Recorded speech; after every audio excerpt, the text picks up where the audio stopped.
Welcome to The Pathway, guys. This is a podcast brought to you by Pure Psychiatry of Michigan. I'm Taylor Hennrick. This is Sarang Patel. Hey guys, nice to meet you guys. Hey, welcome aboard. We're going to walk this pathway together. Today, we're going to talk about mental health stigma. We're going to talk about the why and the how of how Pure Psychiatry of Michigan has achieved some of the things that we've done, where we're going next, and what we hope to be able to bring to the mental health community in Southeast Michigan. Cool. Let's get it. All right.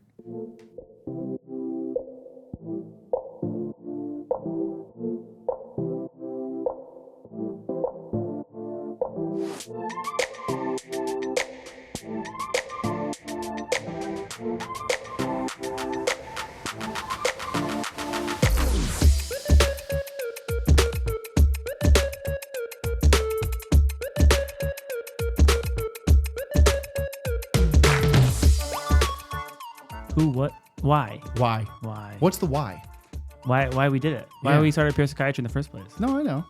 I mean, take it back to the beginning of the pandemic. Right.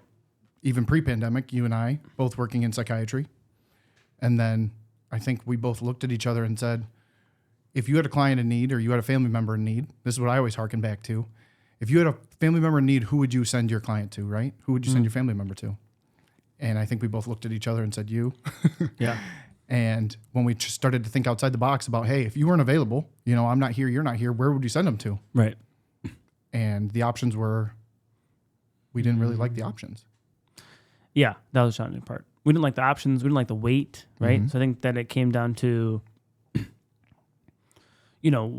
insurance barriers. I think that was a big thing too, right? So unless you are like loaded, right, and you can afford to cash pay whatever you want to do, it does turn into, like us, you want to use your insurance. You're paying for it. You want to use it. Absolutely. So then that became a big barrier. So I think that's where, yeah, you're right. I think we had that discussion, right? You left Sinai as the chief at Sinai, right? And I left, obviously, psych as You far left as... the ER. Yeah, the ER. Yep, your To previous then group. say, yeah, hey, let's do this and let's kind of start it off. 2021? 2021? Yeah. We just passed 3 years, April of 2024. So from our first practice, First practice, okay. right? It's kind of crazy to look back on the amount of time that we spent on this and like where we were in those early days. Yeah. The challenges we faced, how everything now looking back was probably a little bit minuscule and how Yeah. things have leveled up. But Yeah. with that comes more challenges and more fun, right? Yeah, definitely. Yeah.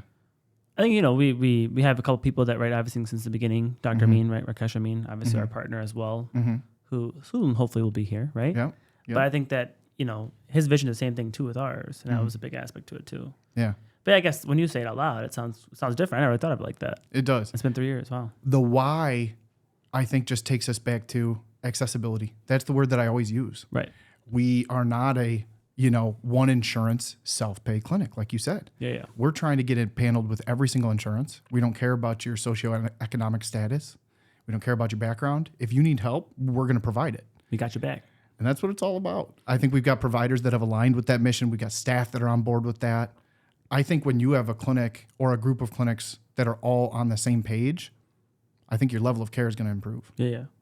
We had a good team, I think we're watching that one video, that one meme video, whatever it is, right? One time that was like, they say that when you want to build your company or whatever you want to do, you say like everyone's like your family, right? And it's like a cliche to say it's like your family, right?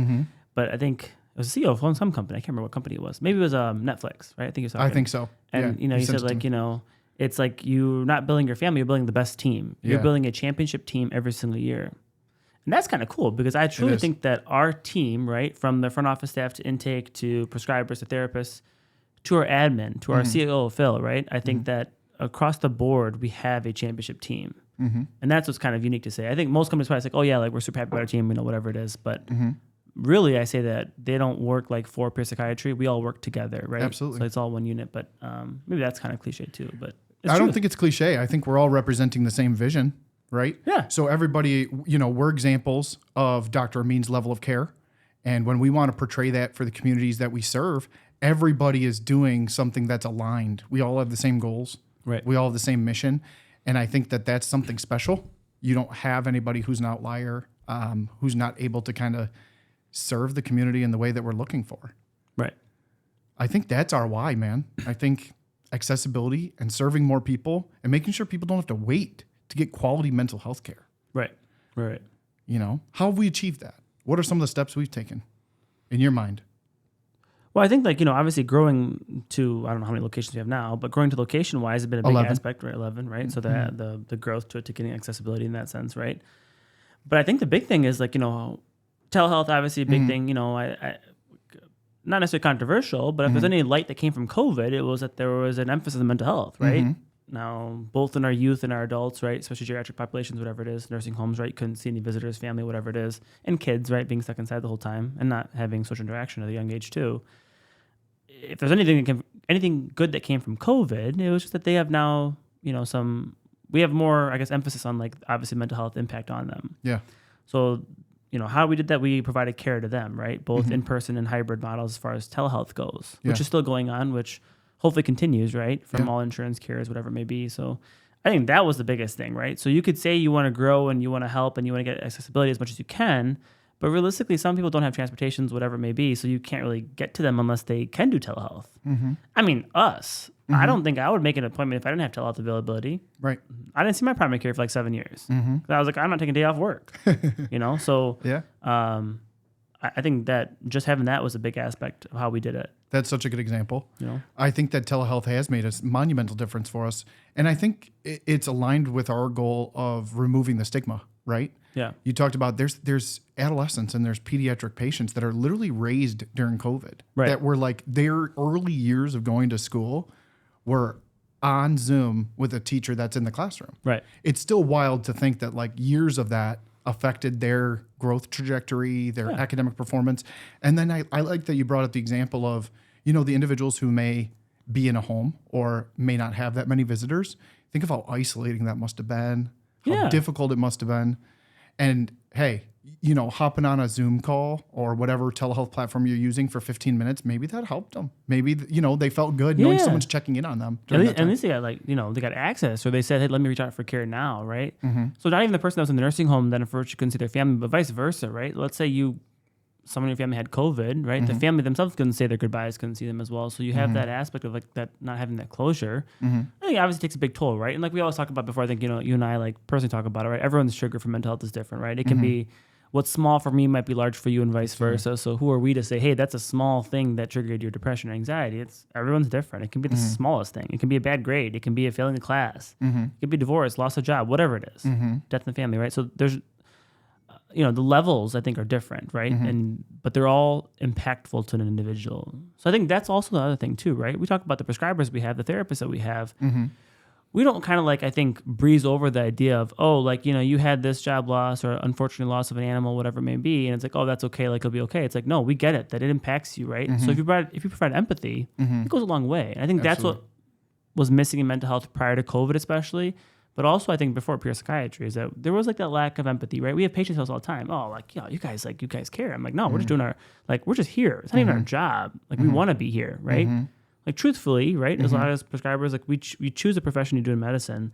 So we're not forced to be here. Right. We choose to be here. And that's a difference. I think, some people hear that, I think it makes a big impact. Yeah. I like the way you put that. Yeah, I haven't thought of it like that way, actually. Differentiating factors that helped us to do what we're doing. Right. And I like that showing empathy and empathizing with what they're going through. Right. And understanding that there's going to be varying levels of thresholds for stress, right? I really appreciate the way that you just said that and being able to understand the client's needs. Sometimes it's going to be, something simplistic or seemingly trivial. And other times it's going to be, man, you're handling this really, really well.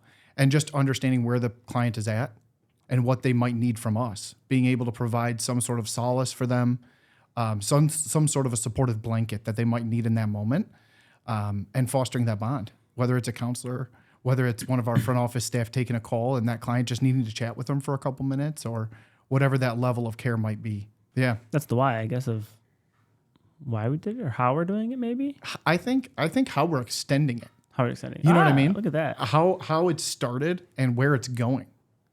Where it's going, okay. You are a sweet talker. I try. Where do you think it's going? What can we do more? What's our goals? Yeah, what can we do better? It's easy for us to be oh, we're so good, let's fan our flames. But we have a lot of work to do. Oh, we're not perfect. No. I don't think you ever get perfect in medicine, right? You strive to do whatever you can to get perfect, right? I think, and any profession, right? Not just medicine, but you strive to be as perfect as you can be and get as close as you can be. But we know we're not perfect, right? from a scheduling software to personality wise to location to whatever it is, whatever it looks like, right? I mean, logo, the name, like nothing is perfect, right? No. Everyone, you have a comment about anything like that, but I think it all matters about what your intentions are, right? Your intentions are to do the best you can for those in society. Yeah. I think that's psychiatry, right? That's what we try to do. That's Absolutely. therapy, right? You try to do the best you can do for society, help people out. It also internally helps yourself as well. I mean, it's not like because we work in psychiatry, we have no mental health ourselves, right? Right. I mean, I can have a mental health illness, and it's reflective on that too. Absolutely. I want to see good help too, right? Yeah. So I think that's probably, kind of an answer your question. I think that's where we look at it. Mm-hmm.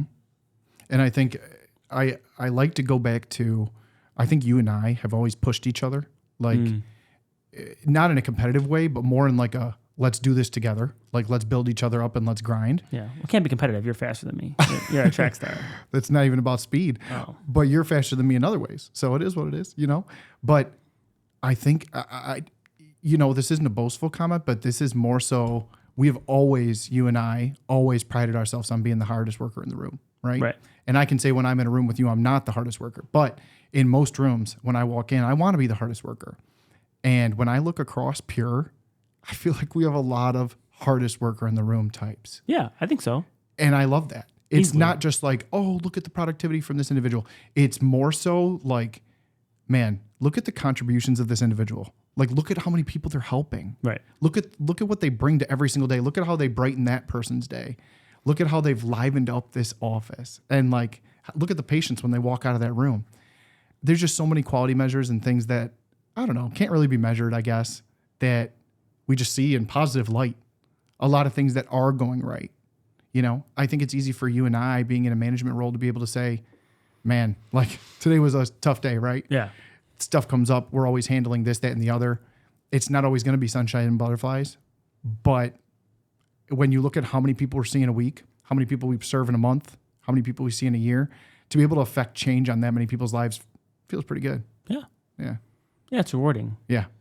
But it all goes back to your team, right? If your team is a championship team, if your team is built, if your bench is built, if your starting five are built like that, basketball reference, right? Then you're good. Yeah. Then you can handle it. Then you can do it. Then you can provide it. Then you can give the performance you want to give. Yeah. Right. So, like, you and I are there, but we're just kind of like there, right? We obviously work. We still see patients ourselves too, right? Yeah, we're the backups, right? Like, we would be nowhere without the team that's there, right? So I think that's like the biggest part about it. I think that it is that, and we took the hardest working. I like that approach. We took that. Obviously, we stole it from The Rock, obviously. Yeah. But also like our bro Keish, right? Like we took it from him too. Yeah. But when we step into a room, we may not be the smartest. We may not be, backed by the richest people, by the most educated people, whatever it may be, right? But we're gonna outwork you, right? And we're gonna do whatever we can to help you out, right? But that's also like not even just like work wise, like pure psychiatry wise. I think it's just like in our friendships, in our friends, in our personal relationships, whatever it may be, right? Like you just genuinely a good person, generally try to be the best person you can be and try to do that, right? So you stress to patients, you stress to staff, to whatever it may be, like you just try to be a good person. Absolutely. I think today's day and age, right? Yeah. In society, Even whatever more your important. view is, right? What political view, financial view, wherever you're from, don't matter. You just try to be the best person you can be to those around you. And you're going to have good things happen. Yeah. That's the goal, right? Yeah. Society should improve, right? Societal improvement. Absolutely. I hearken back, Sarang, to the early days of Pure. Big word. Thank you. I hearken back to the early days of Pures. Pures. There was a time How do you where... spell harken back? It's all right. I got you. Okay. I'll spell it for you after. All right. There was a time where I remember you and I thinking to ourselves, when we just had the one location and Pure Psychiatry of Michigan was isolated at Wayne, right? And we had Wayne for the first year, added Wyandotte a year later, right? And there was a point where you and I had a safety blanket of thinking to ourselves, hey, based on how many people we're seeing per week, if everything else failed, you and I could see all of them, right? Yeah. And I remember there being a transition point when Pure started to continue to grow where that number of how many people we were serving a week thankfully grew to a number where no longer, if everything else failed, you and I could see them. And I remember feeling like, okay, we took the training wheels off. Like, we now have to learn to rely on other people to see clients in the same way we would see them. And again, it's not that we're like elevated on some pedestal. That's not it. It's just we want to make sure everybody's doing the right thing by Dr. Amin. Yeah. And I remember reaching that point and I'm like, okay, so now we're biking without training wheels. What's this going to look like? Are we going to go downhill too fast and fall? Yeah. Are we going to go uphill and have to pedal harder? And man, I don't know. It's kind of cool to look back. Like we reached that point and then it just kept going. Yeah. You know? It's not like we're like Kobe and Shaq, you know? It's like we are like the all-star team. As a team. Or the USA Olympic team, you know? Right. Bringing home the gold. Bringing home the gold. Maybe. Hopefully. Maybe. Although the coach today from yesterday from Serbia said this is the best USA basketball team has ever seen. Olympic team. Yeah. But he also coached against the Olympic team. Against the Dream Team. Against the Dream Team. Dream Team. Okay. So he feels like this team's better? Yeah. So who are we? The Dream Team or this New Age team? I mean, New Age. New Age. New Age. Yeah. Yeah. Yeah. I mean, we have to go New Age. That's true. The Dream Team is, I mean, there's nothing that can be said to question what they did. No. But you and I are both New Age. We're New Age. We're New Age. Yeah. Hey, New Age, new meds, new stuff. Ooh, look at that. There you go. Like that one kid once said. Which one? LeBron James. I wonder if he has a trademark on that. I hope not. LeBron James. That's funny. Hope not. Yeah. Maybe he does. He should. Yeah. He should. But I think that, when we're thinking about the identity or we're thinking about culture, I think culture is like a good word that comes up for us because we're trying to build a good culture, right? I always think to myself, like, if I'm not happy going to work, how am I going to serve a client that needs help? No, 100%. So if we have like individuals that want to come to work and they're like, hey, I know today's going to be a good day. Like they're going to answer the phone happier. Yeah. They're going to be able to do what they need to do. Right. Providers are going to have a clear mind when they're making those medical decisions. Counselors are going to be able to really dive deep with clients and get into it. I always think to myself, if everyone's going to work and they feel good about it, isn't that going to raise your standard? Yeah. Right?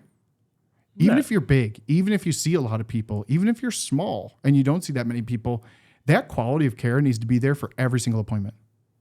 Every single person that walks through the door. We 100%. Have to serve them with an open mind and a clear heart, right? Yeah. Look good, feel good. All right. Work good, look good. You play good, they pay good. Yeah. Or look good, work good. Vice versa. Oh, nah, jamming me up. That's all right. Got me all jammed up. Right. Right. Yeah, you're right, though. You're right. You're 100% right. That's a fire statement. Look at you. Straight flames. Look at you. Straight flames. Straight flames. I'm surprised it took that long for fire to come into this. I know. It took me everything in my power not to say the first sentence you said anything. That's okay. We know how it is. Yep. You burn hot. Oh. Get this guy some air conditioning. Yep. Let it in. Let in the light. Yeah. Let in that fire. He's a below 70 degrees at home guy. I am. I'm like 67. No, thermostat's good. Oh, put me in long sleeves. No way. Yeah. You don't sleep in long sleeves. I don't, but it's not comfortable. But during the day, this is you at your house. Is it hot in here? It's hot. Every party we go to. Is it hot in here? Yeah. Yeah. If you have people at your house and you have people in the location, cool it down. Like bring it down a little bit. Let it let it be comfortable. Get this guy some ice water. You can always put on extra clothes, but you can only take off so many before you get in trouble. How do you chart in a room that's too cold? Yeah, good take back. Look at that. Oh, you bring it back to, okay. But how do you type? You're talking about seriousness. I'm saying when you type and your hands feel cold, that's uncomfortable.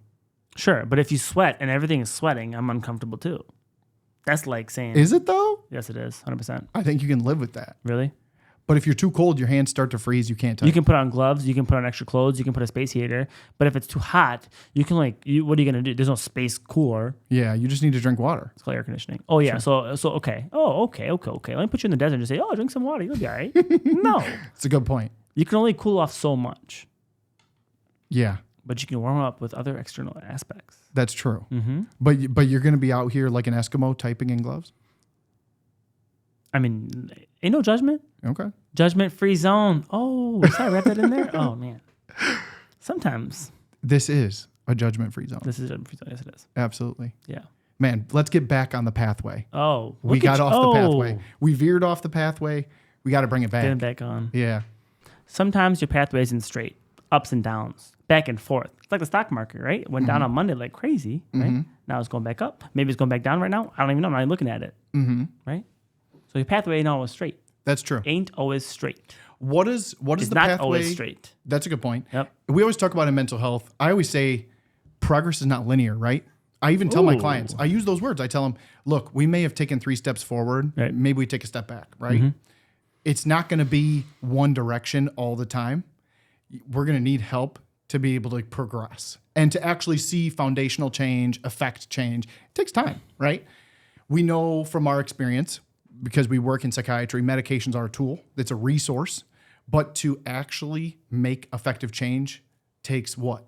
Lifestyle changes. Lifestyle changes, modifications, support, being able to work together with other people, being able to coordinate with a team, to be able to implement those changes in your life.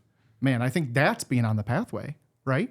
The pathway to getting better, the pathway to a better self, or for some individuals, maybe getting back to where they were, right? Maybe they've gotten off their own life pathway to some degree. I think that's what it's all about. But that's anybody, right? You don't have to be diagnosed with depression, anxiety, or be on medication to do that, right? Myself included. Like, I got to hit the gym, right? Yeah. You know, you try to do things to get yourself on the pathway for what you want to be, where you want to be at in life, right? Everyone's path is different. You don't have to be a bodybuilder or the most fit person, whatever it is, but you try to do things that are healthy for you. Absolutely. I think that's where we lose touch. And whether healthy for you, it's if it's reading a book, if it's watching mindless shows at night, if healthy for you is making a call to a family member across the United States or across the world, man, taking up those habits or having those interests, having those things that ground us or bring us back to who we are, for you, it's working out. For me, it's running, right? Like all these traits that make such a difference for us and get us on our own personal pathway. I think that's an important message. Yeah. Speaking of running, Taylor, speed. What'd you run? The fastest and most impressive time I ran was a 10:97 in the 100. 10:97 in the 100. Which is still a second slower than the individual who just won the 100 in the Olympics. So. Wow.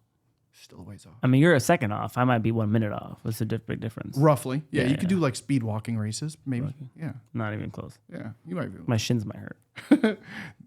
Shin splints are real. They are real, though. Yeah. I had them, I think. Yeah. Unofficially. Not diagnosed. Nope. Okay. See? You should have went in to see someone. Got treatment. Yeah. That's what it's all about. I was embarrassed. Really? Yeah, because how do you say I'm gonna have shin splints, but I'm not a runner? That's embarrassing. Ooh, that's a good example. That's a good example. What are you talking about? How do you get tennis elbow without playing tennis? I don't know. Well, I think the should parallel you're should I drawing. have been embarrassed? You shouldn't have been embarrassed. That's my point. Oh. Is you should have sought care no matter what. I didn't think of it like that. But why did you feel that way? Yeah, I can't be like, oh, hey, ortho guy, or hey, primary care. I got some shin splints. Oh, man, when's the time you ran? I don't run. You can't feel that way, or you thought you couldn't? Now, don't confuse me now. Look, what I'm saying is, why aren't people seeking mental health care? What holds them back? Oh, I thought about this morning when brushing my teeth. All right. Tell me. So, if you feel like you need to get control of your diabetes, you go on a GLP inhibitor, right? Those injections, right? Those knee injection medications or whatever it may be. Or like if you have high blood pressure, diabetes, if you have heart attack, I don't feel like people are scared to tell somebody, hey, I had a heart attack last week, or hey, I got a stroke, or hey, I got like high blood pressure, I'm on this medication, whatever it may be, right? But no one's out here saying like, hey, I got depression, I'm on medication for depression. Let's be real, not no one. There are people out there. There are people out there because it is becoming destigmatized. True. But the majority, go ahead. The majority of people. You're right. The majority, right? So I guess I'm just like rewording your question. Go ahead. Why. Yeah. I don't know why we don't. I don't know what the stigmatism about it is. We work in it, so we're saying, hey, it's normal, it's fine. But that's the same thing we tell people, like when you go on a medication or you seek therapy, like it's okay to have depression, anxiety, it's just like having diabetes. And no one needs to know. No. You're just on treatment for it. It doesn't matter. No one knows if you're on insulin or not. No one, like, it's irrelevant. Right. As long as you're being a good person to society, it doesn't matter. So agree. I so agree. I have so many. But how do you change that? How do you change it? I think it's one person at a time. It's one appointment at a time. I have so many clients that once they rationalize within themselves that maybe medication is an option, right? Then you have that conversation, and sometimes those clients will break down, right? Why do I need a medication to feel better? That's a hard conversation. That's a hard answer to make. But you know what I tell them? I tell them, if a medication is going to improve your quality of life, if you're going to have majority of the time good days rather than bad days, isn't that cost benefit worth it? Isn't it worth letting a medication do a small portion of the job and the rest of it being up to you if you feel better daily? Because the goal is what? The goal? To feel better than you did prior to before? the medication. or as good as you want to be feeling? What's the goal? That's a good answer. That's a good question. I think it could be both answers. Yeah. Because each person's end goal is different. So if the goal is to be who I was before whatever X thing happened, or if it's I just want to be a better individual. I want to be better down the line. I want to be better tomorrow. I want to be better a month from now. I want sustainable growth and improvement. But it's hard for us to admit we need help. I mean, we're both young guys. Like we're not easy to reach out for help. I'm already balding. Young is gone. Still young comparatively, right? True. And even though we've aged over the course of these past couple of years, having to deal with so much together, like you and I, it's still not easy for us to ask for help. No. Right? No. So we can understand, and again, that's where it comes back to empathy. We can understand where other people don't want to reach out for help. They might need a push, a gentle push. I mean, a proverbial push to say, hey, I need help, to put in that new patient request, like to reach out to a Pure Psychiatry. I see their ad. Hey, they look good. These guys might understand what's going on with me. I might need help. But it's not easy to take that first step. It's not easy to take that step. You do your labs and your A1C is elevated and you know you're diabetic. Okay, let's go get it treated, because what's going to happen if I don't? Probably a negative consequence down the line. With your mental health being so subjective and so clinically based, it's difficult to say, I need help, but what kind of help do I need? Do I need therapy? Do I need social support? Do I need a medication? It's not easy. No. It's very ambiguous. It's vague. And we help guide them. We're like that light in the tunnel, I think about sometimes. Like, I'm going to get you through this. I know you're in a difficult place now, but work with me. Right. And I'm going to work my tail off for you. I think as providers, that's kind of what we do. We're kind of guiding them in the right direction. Yeah. To some degree. I think so. I mean, you have your therapist, right? They're obviously there to kind of like spend more time necessarily, right? And try to like help you with coping skills mechanisms, kind of get you where you need to get to. Mm-hmm. Or work through things in general. Like if you're someone who doesn't get out of the house as much, and we're like, myself as a prescriber, I'm like, hey, you got to get out 5 times this next month. And then I'll see you next month. Get out of the house 5 times. I'm like, oh, yeah, I'll do it. Okay, cool. But you need therapy in between to like say, what are we doing to get out? Hey, I'm struggling to get out to the grocery store, to the mall, to a social situation. Well, the therapist needs to work with you and say like, all right, this is what we're going to do to get you there. Like, let's kind of talk about it. Hey, when you get out there and you struggle and you want to turn back around, call me. Like, or use these skills to kind of get through that. So I think it's like a team approach, right? You have your prescriber, you have your therapist. Neither one are mandatory, and I believe in that aspect of like how Pure, we don't require you to see our therapist, which I think is a huge thing. Because if you have a therapist that's fire, don't change it. If you go on with your therapist, you're seeing some improvement, maybe not as much as you want, don't change it. Keep it. And then you can see if you want to see our prescriber and move forward with it. And if we're not a good fit, don't make it work. Right. Don't put a square peg in a round hole. Yeah, it doesn't need to be forced. Yeah, we'll help you get someone that works best for you, right? I think I told it to like 5 people today. I was like, yo, if you don't feel like I'm a good match for you, I don't take it to heart. I'm here to make sure you feel better. Whether it's with me or not with me, I'll get you someone to make sure you feel better. Right. As long as you're happy, that's my goal. Yeah. Maybe that's kind of cliche too. But I think 99% of the time, clients that come to us, it's not out of obligation. It's voluntary. They want to. They want to. They want to. They want help. And look, I'm not everybody's favorite cup of tea either, and I never take offense. If you need a second opinion or you need to see someone else, it's well within your rights. That's why you're here. If you don't think I can help you, that's okay. I can acknowledge that. I'm at the point in my career where I can recognize I'm not for everybody, Maybe I'm too passive, or maybe I'm too, offering placebo support, whatever it might be. And someone might be better suited to see you or one of our other colleagues. Yeah, maybe I talk too slow. Yeah, it could be. You definitely have a slow pace about you. Super slow pace. Yes. Yep, see that? Absolutely. Super slow pace of speed. There you go. That was slow. That was slow for you. Slow for me. Slow for you. Yep. Yep. I'm working on it. I'm glad you are. I can't even imagine when you're highly caffeinated what those speeds look like. Baseline is caffeinated. Baseline. Although caffeine, I gotta be careful because if I have a little anxiety, too much caffeine is not good for me or depression. Is that a good health tip? Yep, I think so. I think so too. Decrease your caffeine, but I'm not a hypochondriac, but I'm a hypocrite. In what way? Because I can't tell someone, hey, don't drink caffeine. I'm over here like, oh, I drink coffee all the time. I'm on my 8th cup today. That's not normal. I think about you as a very well-oiled vehicle, but your oil is coffee. Yeah. But is that okay? No comment. All right. Fair enough. True Yeah. that. Yeah. Where did we meet? Oh. You want to go all the way back? If I say one word, you'll know. You know what I'm going to say already. Okay. What am I going to say? Orgo. Yeah, and then what specific in Orgo? What's my favorite thing in Orgo? I can't even go there. I can nerd out on you a little bit. Yeah, you can. Should I say it? Say it. Saponification. Oh, my goodness. I know. And all you medical people out there, you're like, what is this guy talking about? He likes that. Yes, I do. I love it. Orgo. It takes you all the way back. All the way back. Man. Yeah, Orgo. That's where we met, right? You're a track star, U of D. Hardly. But I was on the track team. Okay. And you were not quite on the track team. I tried out, but they said you have to run around. I said the whole thing, and they said, yeah. I was like, I'll go halfway. Multiple times. Multiple times. Oh, no. I was But like, we did play rec basketball quite a bit. we did. Yeah, with some of our friends. Yeah. Even then, I can't say that I have hops. I still, unfortunately, was there when you pretty badly injured your knee. Oh, I did tear my ACL. Yes, I did. Yeah. I was going for an alley-oop, but without the oop, just the alley.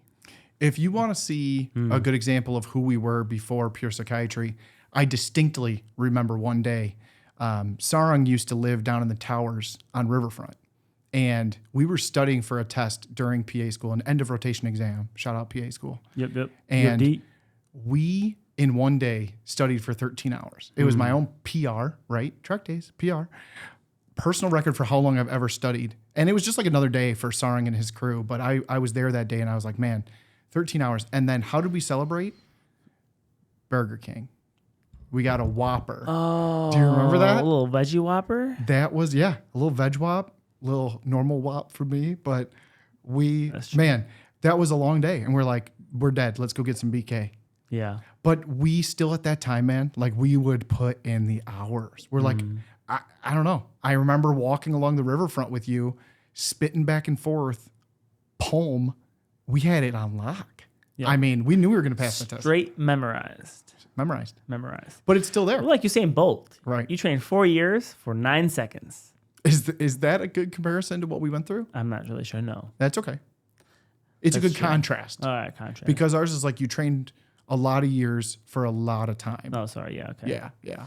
I didn't think about it all the way. That's okay. See? It's a good contrast. That's why I need you. Comparison. Yep. Yeah.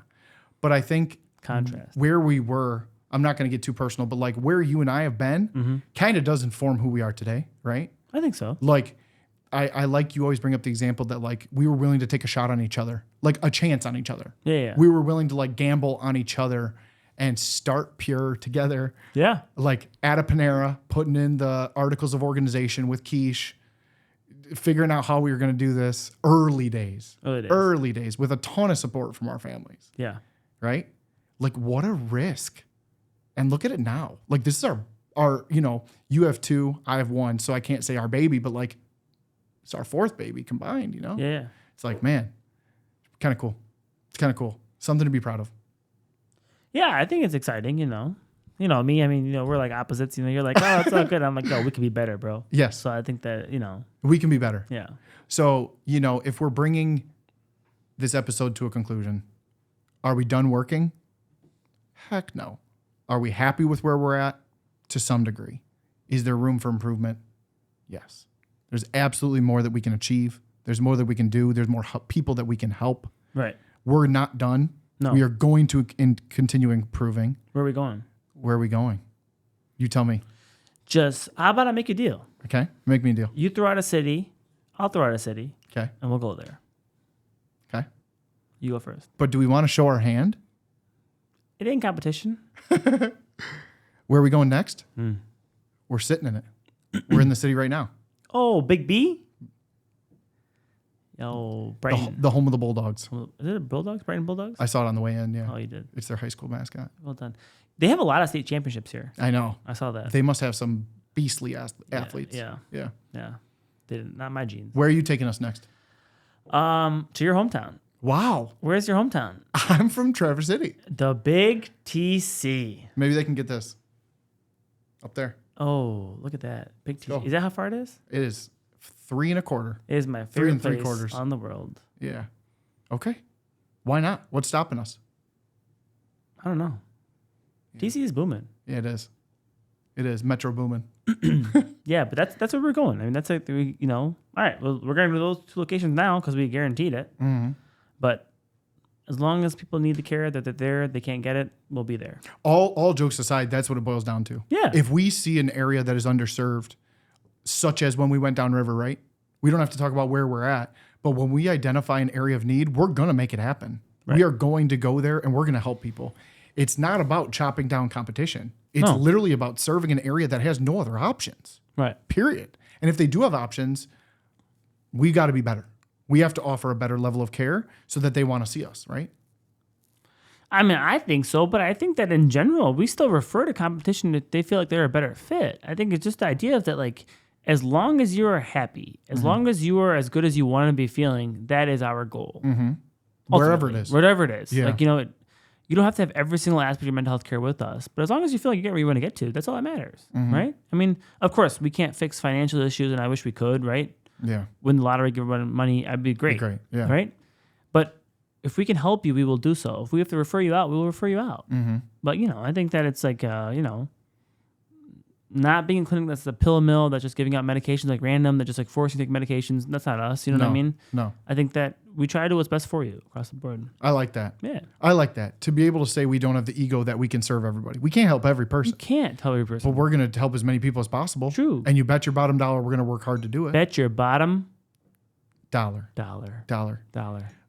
Welcome again to The Pathway. This is a podcast brought to you by Pure Psychiatry of Michigan. I'm Taylor Hennrick. This is Sarang Patel. Also known as Sarang Patel. Sarang Patel. Just kidding. Hey, we're excited to be here. Thanks for your time. Thanks, guys.